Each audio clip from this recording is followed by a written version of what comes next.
कृष्णाय वासुदेवाय देवकी नंदनाय च नंदगोपकुमाराय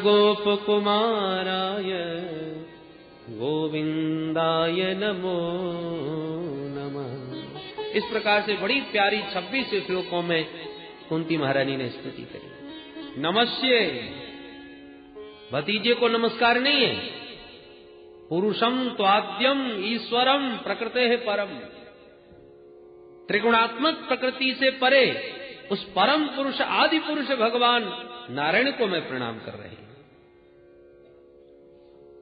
आश्चर्य की बात, महान आश्चर्य कि अंतः वही अवस्थितम, सबके भीतर भी आप ही विराजमान हो और बाहर भी कण कण में अणु अणु में आपकी सत्ता विद्यमान है, पर इसके बाद भी अलक्षम, फिर भी दिखाई नहीं पड़ रहे। भीतर बाहर सर्वत्र आपकी सत्ता है, फिर भी दृष्टिगोचर नहीं हो रहे। क्यों दिखाई नहीं पड़ रहे? माया जवनिका छन्नम, सबकी आंखों पर माया का घूंघट जो डाल रखा है, माया का इतना बड़ा पर्दा डाल दिया कि जब तक वो घूंघट माया का न उठाएं आप, तब तक कोई आपको नहीं जान सकता, कोई नहीं देख सकता। घूंघट के पट खोल तो पिए मिलेंगे, संत गाते हैं। ये घूंघट का पट क्या है? बोले माया का पर्दा। अब हाथ भरे का घूंघट सामने पड़ा है, प्रियतम सामने खड़े हैं, दिखाई कैसे पड़े? जब तक घूंघट न उठे तो ये घूंघट उठाएगा कौन? अरे घूंघट उठाने वाले भी तो प्रियतम ही हैं। वो जब उठाते हैं तभी उनका दिव्य स्वरूप उस देवी को दिखाई पड़ता है। उसी प्रकार जीव की आंखों पर जो माया का घूंघट डाला है प्रभु ने, जिस पर खूब रीझ जाते हैं प्यारे, उसी का ये घूंघट उठा देते हैं। सो जानहि जहि देहु जनाई, जानत तुमहि तुमहि होई जाई। सो जानहि जहि देहु जनाई, जानत तुमहि तुमहि होई जाई। जिस पर खूब रीझ जाए तुमहि होई जाई, उसी का घूंघट ये माया का उठा देते हैं, तभी जीव आपको जान सकता है। ये माया का मतलब, माया कैसे कहते हैं? मां माने नहीं, या माने जो नहीं है और फिर भी दिखाई पड़ रही है, उसी का नाम माया। बोलो जय श्री कृष्ण। जैसे हम स्वप्न देखते हैं, है कोई भी नहीं, फिर भी सच मालूम पड़ता है कि नहीं?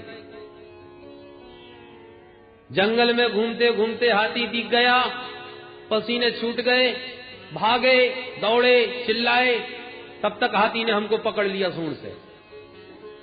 जब सूंड से हाथी पकड़ के हमारे ऊपर पैर रख ही रहा था कि चीख पड़े, और चीखते ही आंख खुल गई। जब आंख खुली तो हंसी आने लगी, क्योंकि ना जंगल था ना हाथी था, व्यर्थ में चिल्ला रहे थे, सब झूठा था। पर जब तक आंख नहीं खुली तब तक तो हाथी और जंगल बिल्कुल सच्चा ही मालूम पड़ता है। उस समय मिथ्यात्व का बिल्कुल भी बोध नहीं होता, इसलिए तो इतना भय हमको सताता है, चिल्ला पड़ते। उसी प्रकार जब तक विवेक, जब तक ये ज्ञान विराग नयन उर्गारी, ये दिव्य नेत्र जीव के जब तक खुल ना जाए किसी सदगुरु की कृपा से, जब कोई ज्यादा डरने लगता है, स्वप्न में बड़बड़ाने लगता है, तो जागने वाले लोग हिला देते हैं, अरे आंख खोल भाई। जहां किसी ने जगाया तब कहीं वो कष्ट हमारा दूर होता है।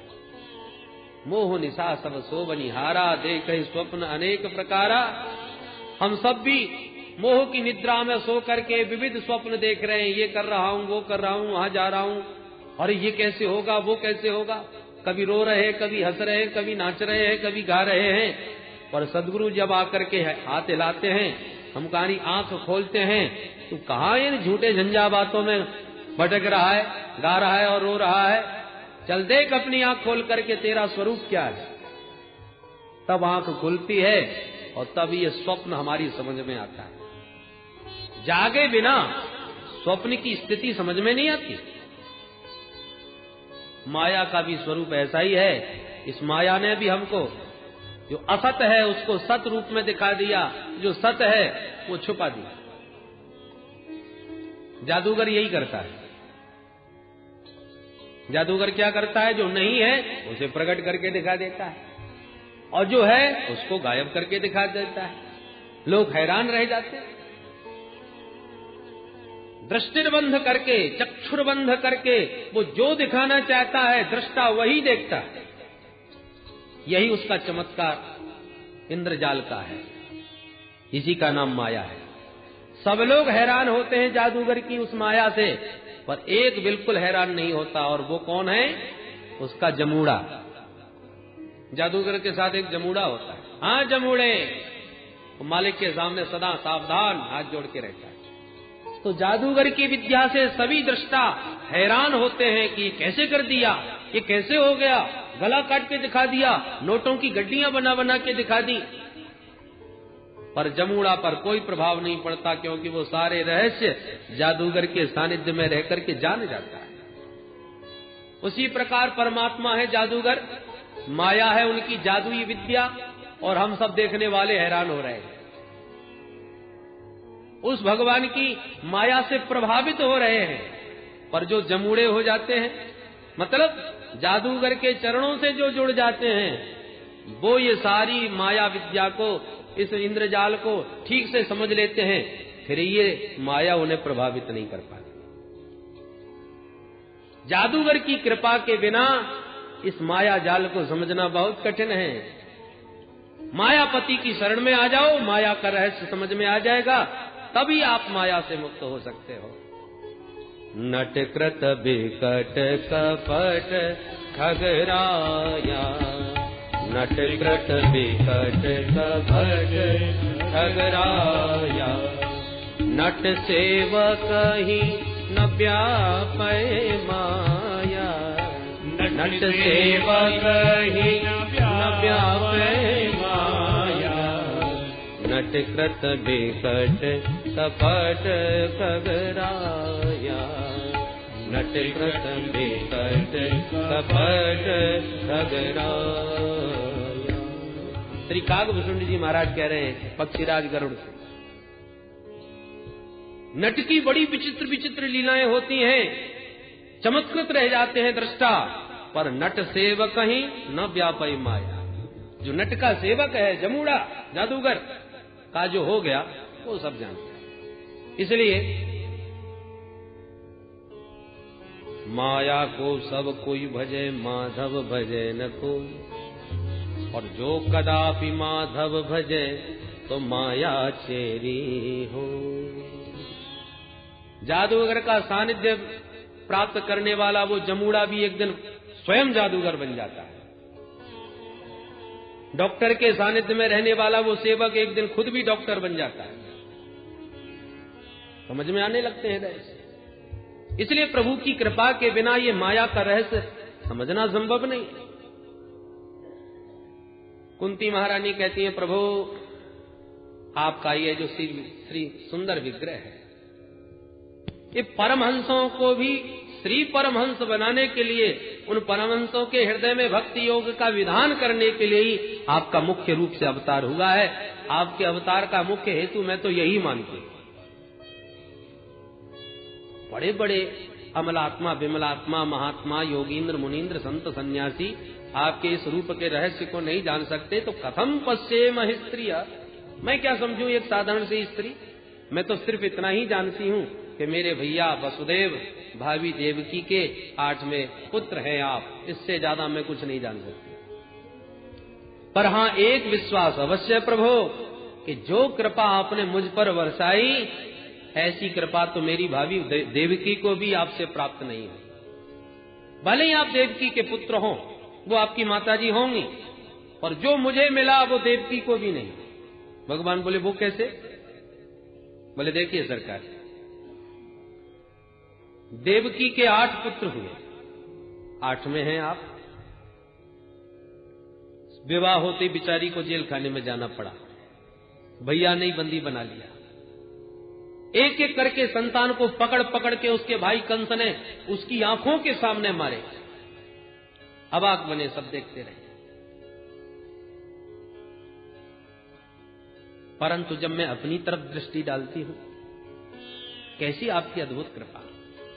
पति वंचिता विधवा, मैं अकेली अनाथ, मेरे 5-5 बच्चे, शत्रु कोई बाहर नहीं, घर में ही घुसे बैठे हैं। समझ नहीं आता कौन मित्र है कौन शत्रु है। प्रतिक्षण आक्रमण, प्रतिक्षण षड्यंत्र, और उन षड्यंत्रों के जाल में मेरे 4-5 बच्चे, मैं हर क्षण बंधे हुए थे। कितने कितने षड्यंत्र नहीं रचाए गए, पर कितनी बार आपने हमारी रक्षा की। 1-2 बार नहीं मारा। कहां तक गिनाऊं, कब तक गिनाऊं। विषान महाग्ने पुरुषाद दर्शनात् असत्सभाया वनवास कृच्छ्रत मृधे मृधे नेक महारथास्त्रतो द्रोण्यस्य तश्चास्म हरे विरक्षिता। मेरे पुत्र भीम को विष के लड्डू खिला दिए, मारने के लिए जहर के लड्डू खिलाए थे, परंतु जब मुझे वापस मिला मेरा बेटा 10,000 हाथियों का बल प्राप्त करके लौटा। जो विष मारक था वो तारक बन गया, बल प्रदाता बन गया।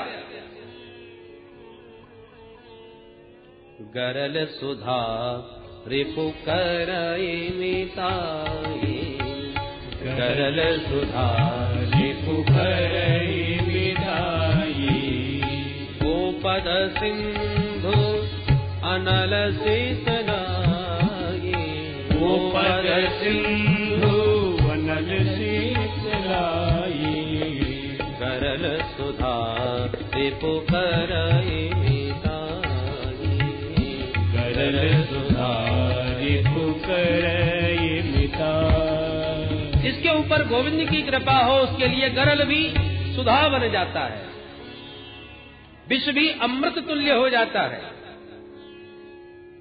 शत्रु भी उसका मित्र बन जाता है, अग्नि उसके लिए शीतल हो जाती है, भयंकर विशाल सागर उसके लिए गोखुर के समान हो जाता है। मैंने प्रत्यक्ष देखा प्रभु कि जो विष मारने के लिए खिलाया था वो शक्ति प्रदाता बन गया। लाक्षा भवन की आग से कौन बचने वाला था, पर आपकी कृपा से कुछ भी तो नहीं बिगड़ा। उन ज्वालाओं को हमने अपनी आंखों से देखा, पर आपकी कृपा से बच गए। हिडंबासुर, जटासुर जैसे भयंकर असुरों से वन वन में हमने बहुत कष्ट भोगे, पर सबसे आप बचाते रहे। अरे ये संकट तो जीवन में यदा कदा आते थे, पर जब महाभारत युद्ध छिड़ गया तब तो मेरे 5 बालकों के चारों ओर काल ही काल था। जिन पितामह भीष्म ने बच्चों को अंगुली पकड़ के चलना सिखाया वो शत्रु बने सामने खड़े थे। जिन द्रोणाचार्य जी ने धनुष पर बाण चलाना सिखाया वो स्वयं शत्रु दल में खड़े थे। स्वप्न में भी कोई कल्पना कर सकता था कि मेरे बच्चों को इन इच्छा मृत्यु के वरदानी भीष्म से कोई बचा पाएगा? कितने कितने अनेक महारथी, एक नहीं, मृधे मृधे नेक महारथास्त्र, तो अनेक महारथी सब खड़े थे। कल्पना नहीं थी कि कैसे बचेंगे, पर बाप प्रभु आपकी कृपा, एक को भी आंच नहीं आने दी। 5 के 5 सुरक्षित हैं। भगवान बोले बुआ ये तो आपकी भावना है, ये सबका सब श्रेय तुम मुझे क्यों दे रहे हो? क्या तुम्हें नहीं मालूम महाभारत में मैंने तो अस्त्र भी नहीं उठाया, मैंने क्या किया? अरे तुम्हारे पुत्र इतने पराक्रमी, इतने पुरुषार्थी हैं कि बड़े बड़े संकट इनसे आकर के स्वयं टकरा करके चल लौट जाते हैं, पर तुम सबका सब श्रेय मुझे दे रही हो। कुंती महारानी कहती है प्रभु आप करते हुए भले ही न दिखाई पड़ो, पर करते सब आप ही हो।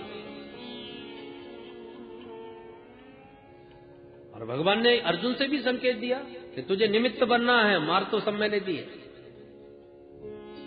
कर्म तो तुम्ही को करना पड़ेगा इस कुरुक्षेत्र में, बाकी करने कराने वाला तो सब मैं ही।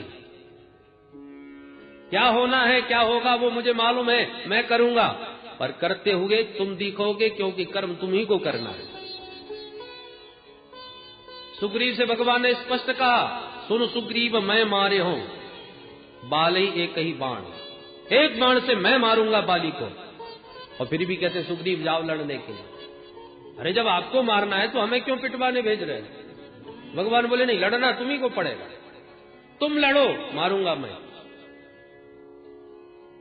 इसलिए जीव को कर्म तो अपनी पूरी निष्ठा के साथ करना चाहिए, कर्मण्ये वाधिकारस्ते, परंतु होगा क्या वो परमात्मा करने वाले हैं। अर्जुन से भी युद्ध अर्जुन को करवाया, करने कराने वाले प्रभु हैं। कुंती मैया उसका अनुभव कर रही है। प्रभु सब प्रकार से आपने मेरे बच्चों को बचाया है, एक बार नहीं अनेक बार, परंतु न तो लड़ते दिखाई पड़ते हैं, न हाथ में अस्त्र लिए दिखाई पड़ते हैं। अरे अभी अभी द्रोणाचार्य जी के पुत्र अश्वत्थामा के ब्रह्मास्त्र से कौन बचा सकता था मेरे वंशधर को? द्रोण्यश्च तश्चास्म हरे विरक्षिता, मेरी कुल वधू उत्तरा के गर्भ की रक्षा करी है आपने, मेरे वंशधर की रक्षा करी है प्रभु आपने। ये तो सबकी आंखों के सामने की अभी अभी की घटना है। भगवान बोले बुआ आज इतनी लंबी चौड़ी मेरी महिमा आखिर क्यों गा रही हो, क्या बात है? अपने भतीजे को भगवान बना के खड़ा कर दिया, क्या बात है? कुंती मैया बोली आज कुछ मांगना चाहती हूं। अच्छा बुआ तो मांगो, फिर बोलो क्या चाहते हैं? कुंती मैया बोली प्रभु जब जब संकट आए तब तब आप मेरे सामने आए। दुर्वासा जी के उग्र शाप का भय जब लगा कि भोजन का निमंत्रण कर दिया और दाना एक नहीं खाने का, अक्षय पात्र समाप्त, तुरंत आप सामने आते दिखाई पड़ गए। जब भी संकट आए तब आप हमारे सामने आए। आज सारे संकट भाग गए। मेरा पुत्र चक्रवर्ती सम्राट के पद पर विभूषित हो रहा है, दुखों के बादल हट गए हैं, और जहां सुख साम्राज्य आया तो ही आप हाथ जोड़ के बोले बुआ चलता हूं। तो प्रभु मैं तो यही वरदान मांगूंगी कि यदि विपत्ति काल में ही आप हमारे पास रहते हो और सुख समृद्धि आते ही हमको छोड़ के चले जाते हो, तो मैं वरदान मांगना चाहती हूं कि जीवन भर इस कुंती के जीवन में संकटों के बादल हमेशा छाए रहे, मेरे जीवन में कभी विपत्ति का अंत न हो। विपदः सन्तु नः शश्वत् तत्र तत्र जगद्गुरो भवतो दर्शनं यस्यात् अपुनर्भव दर्शनम्। विपदः सन्तु नः शश्वत्, जब तक जीवन है तब तक ये विपत्ति निरंतर इसी प्रकार आती रहे जैसी आती रही थी। भगवान बोले जय हो बुआ जी, कितने वर्षों तक विपत्ति का कष्ट भोगा, लोग विपत्ति के नाम से कांपते हैं और आप विपत्ति का वर चाहती हैं। कुंती मैया कहती हैं भवतो दर्शनम यत्स्या, उस विपत्ति में ही तो बार बार आपके दर्शन मिलते हैं, और केवल आपके ही दर्शन नहीं मिलते, अपुनर्भव दर्शनम, जिसको आपके दर्शन मिल गए उसे फिर बार बार भव दर्शन नहीं होता। अथवा अपुनर्भवानाम जीवन मुक्तानाम दर्शनम, अपुनर्भव दर्शनम, जहां भी प्रभु पधारते हैं जीवन मुक्त संत भी उनके पीछे पीछे भागते हैं। बड़े बड़े सिद्ध कोटि के संत देवता भगवान के दर्शन के लिए आगे पीछे दौड़ते रहते हैं। तो जब भगवान इंद्रप्रस्थ में पांडवों के पास आ जाते हैं तो आए दिन आज फलाने संत आ रहे हैं, आज अमुक संत आ रहे हैं, एक से एक सिद्ध कोटि के संत भगवान से मिलने के बहाने आया करते हैं। तो कुंती मैया कहती हैं आपके ही दर्शन नहीं होते, भवतो दर्शनम यत्स्यात् अपुनर्भव दर्शनम। अपुनर्भव नाम जीवन मुक्तों का, जो दोबारा संसार में लौट के आने वाले नहीं है। अपुनर्भवानाम जीवन मुक्तानाम दर्शनम, उन सिद्ध कोटि के संतों का भी आपके साथ साथ दर्शन होता रहता है। इसलिए चाहती हूं कि विपत्ति बनी रहे ताकि बिहारी जी भी बने रहे और बड़े बड़े सिद्ध कोटि के संत भी यहां पर पधारते रहे। क्योंकि नमो अकिंचन वित्ताय त्वाम अकिंचन गोचरम। आप तो अकिंचनों के ही परम धन हो, जो धन संपदा में ही अपना सब कुछ मान बैठते हैं, उसमें मिथ्याभिमान कर लेते हैं, उनसे तो आप दूर हो जाते हो। याद आता है वो क्षण प्रभु जब मैया के माट मटका फोड़ दिए थे आपने, तो मैया ने कान पकड़ के बांध दिया था आपको उखल से, तो कैसे आंसू, आंखें मीड़ मीड़ के आंसू बहा करके रो रहे थे। वो दृश्य जब मेरे चिंतन में आता है तो मैं सोचती हूं क्या यही वो नारायण है जिसकी टेढ़ी भ्रकुटी होने पर स्वयं काल भी कांप जाता है। यद विभेति स्वयं भयम, मूर्तिमान भय भी जिससे भयाक्रांत रहता है, वो भगवान देव को उकल में बंधा हुआ रो रहा है। कौन कल्पना कर लेगा कि ये वही परम तत्व है। गोप्या ददे स्वयं कृता गसिदाम तावत याते दशाश्रु कलिलांजन संभ्रमाक्षम वक्त्रम निनीय भय भावनया स्थितस्य तामां विमोहयति वीरपि यद बिभेति। तामां विमोहयति, वो छटा, वो दृश्य मेरे मन को मोहित कर देता है। ये कैसा भगवान है जो उखल में बंधा हुआ रो रहा है। अरे परमात्मा के तो दृष्टि मात्र से बंधन खुल जाते हैं संसार के, और वो परमात्मा खुद बंधा हुआ है। संकल्प से संसार बन जाता है, वो आज आंखों में आंसू बहा करके रो रहा है। सामाम विमोहयति, वो दृश्य मेरे मन को मोहित कर देते हैं, मैं व्यामोहित हो जाती हूं। बस प्रभु अब एक ही प्रार्थना है, स्नेह पासमिमं छिंदी दृढ़म पांडुस वृष्णसु। मेरा मन जो पांडवों में थोड़ा चिपका हुआ है, मेरी आसक्ति, माताओं की आसक्ति दो जगह होती है, एक तो बच्चों में और एक मायके में। वृद्धावस्था भी आ जाए तब भी माताओं को मायके का मोह नहीं जाता, तो कुंती मैया दोनों की रस्सी काटना चाहती है। स्नेह पास मिमम छिंदी दृढ़म पांडुसु वृष्णसु। मेरा जो स्नेह पास पांडवों में बंधा हुआ है और वृष्णवंशियों में, माने यदुवंशियों में जहां मैं पैदा हुई, वसुदेवादिक भाइयों के प्रति, ये दोनों रस्सियों को आप काट डालो और आप अपने चरण कमलों में मेरे चित्त को लगा लो। स्नेह पास आपके अतिरिक्त कहीं मेरा बंधा ना हो, सब जगह की डोरी काट दो, सबकी ममता थाग बटोरी। कुंती मैया ने जब ये दिव्य भावना प्रकट करी तो भगवान गदगद हो गए, प्रसन्न हो गए और बोले, बुआ यदि इतना आपका प्रेम है तो अब हम द्वारका जाते ही नहीं। और भगवान ने तुरंत द्वारका की यात्रा स्थगित करी, कुंती बुआ के साथ उनके भवन में प्रविष्ट हो गए। बोल दीन बंधु भगवान की, भक्त वत्सल भगवान की। कुंती मैया ने ऐसी चीज मांगी जो भगवान के पास थी नहीं। क्या मांगा? बोले दुख। और भगवान जो आनंद सिंधु सुख राशि है, वो दुख कहां से देंगे? अरे वस्तु वही दी जाती है जो आपके पास होवे। जो साक्षात सच्चिदानंद है, वो दुख देना भी चाहे तो कहां से दे पाएगा? उसके खजाने में है ही नहीं। और जो दुख रूप संसार है, उससे तुम जीवन भर सुख मांगते रहो, वो कहां दे पाएगा?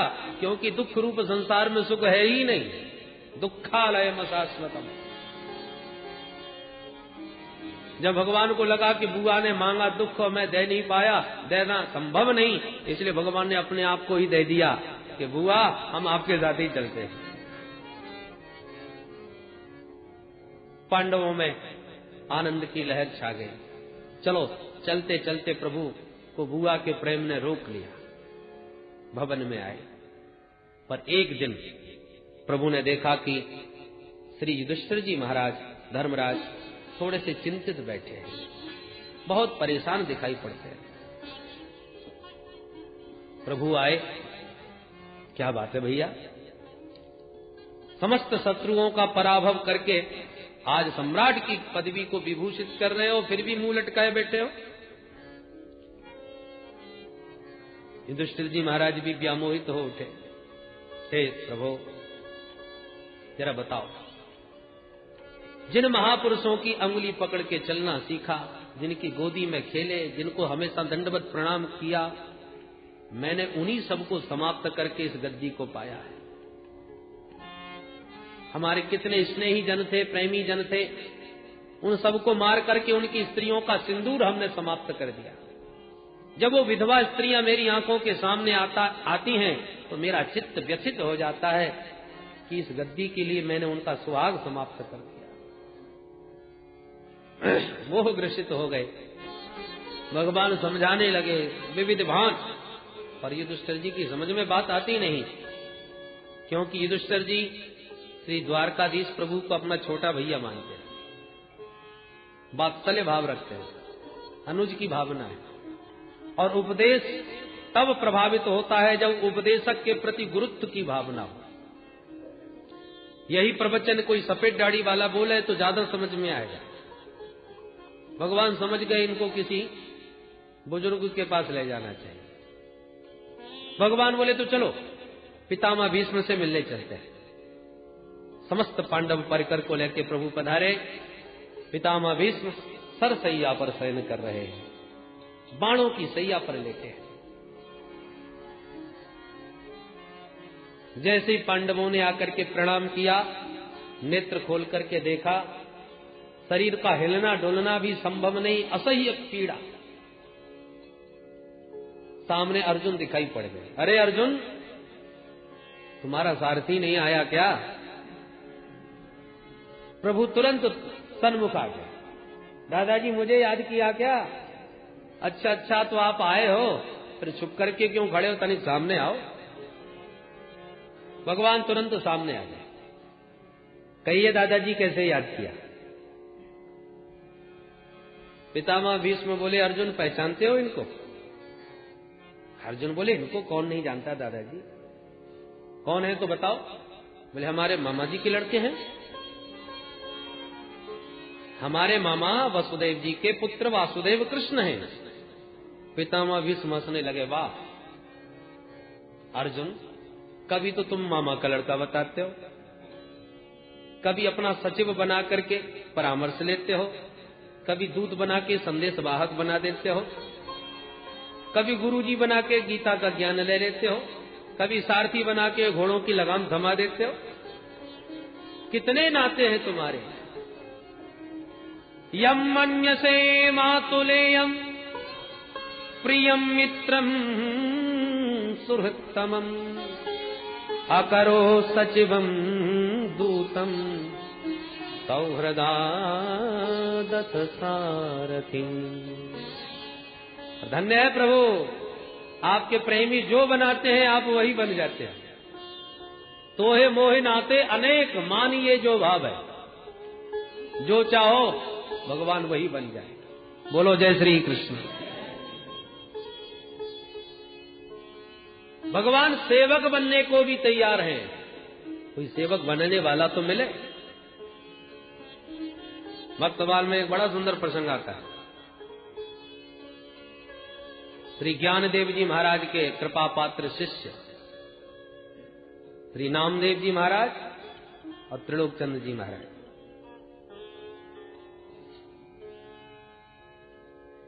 एक बार त्रिलोकचंद्र जी ने पूछा गुरुजी से कि गुरुदेव, हम घर गृहस्थी वाले लोग हैं, बहुत सारा व्यापार है, कुछ ऐसी कृपा कीजिए, ऐसा उपदेश दीजिए कि घर बैठे ही हमें परमात्मा का दर्शन मिल जाए।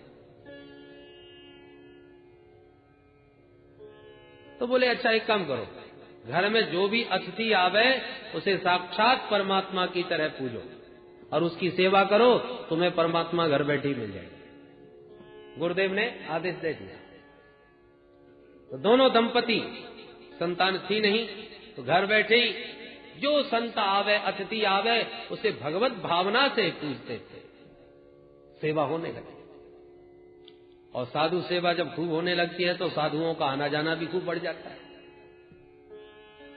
साधुओं की संख्या उत्तरोत्तर बढ़ने लगी, पर दोनों दंपति दिव्य भाव से सेवा करने लगे। सनई सनई शरीर वृद्धावस्था की ओर आया। एक दिन पत्नी ने कहा, देवी ने कहा, भगवान संतों की सेवा में सुख तो बहुत मिलता है, परंतु अब शरीर जर्जरित हो गया है, कोई सेवक मिल जाए सहयोग के लिए तो बड़ी कृपा होगी। साधु सेवा चलती रहे पर किसी सेवक का सहयोग मिल जाता। सेठ जी बोले, हाँ हाँ देखेंगे, कोई उचित कोई अच्छा व्यक्ति मिला तो रख लेंगे। शाम को चर्चा हुई और प्रातःकाल जैसे सेठ जी घूमने के लिए निकले, ठाकुर जी ने लीला करी और नन्हे से 10-11 वर्ष के बालक बन के आ गए। सेठ जी जय श्री कृष्ण,